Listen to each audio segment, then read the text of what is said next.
তো hello guys, আসসালামু আলাইকুম। তো আপনারা কেমন আছেন? আশা করি আপনারা সবাই ভালো আছেন। কালকে যে খেলা হলো বাংলাদেশ এবং হংকং, সেই খেলাটা ড্র হয়েছে।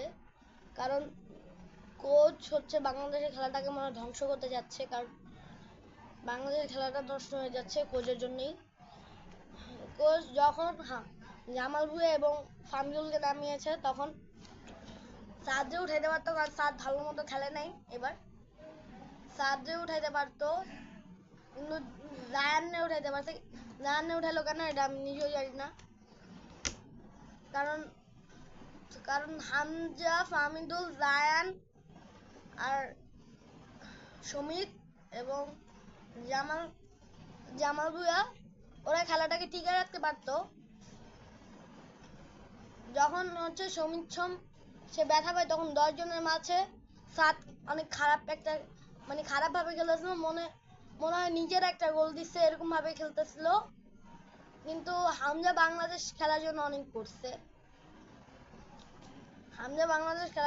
অনেক করছে। এবং যখন বাংলাদেশ একটা গোল দিল, তারপরে ওরা এমন ভাবে খেলতেছে মনে হয় ওরা একসাথে 4টা গোল দিয়ে দিচ্ছে।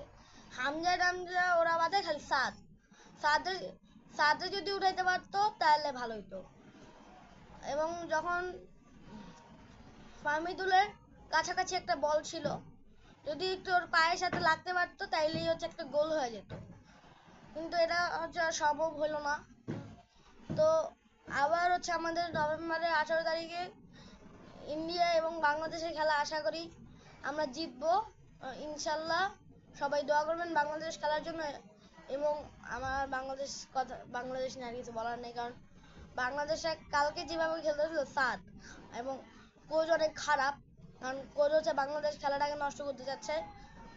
আর সাদ যখন খেলায় 6 মিনিট আরো এক্সট্রা দিছিল, তখন একটা প্লেয়ারকে নামাইছে, 7কে উঠায় 20-এ আনছে, 20-এ নামাইছে। এটা কেন করবে? যখন সময় নষ্ট হয়ে গেছিল, তখন একটা প্লেয়ার, সময় শেষ, 6 মিনিট দিছিল, তখন কেন একটা প্লেয়ার নামাবে? ওরা একটা প্লেয়ার নামাবে? এটার কোশ্চেন তো আমার লাগবে। এখন আর কিছু বলার নাই। কোচ আর এবং সাদ মিলে খেলাটাকে নষ্ট করতে যাচ্ছে, তো আর কিছু বলার নাই। সবাই আগামী ম্যাচের জন্য দোয়া করবেন।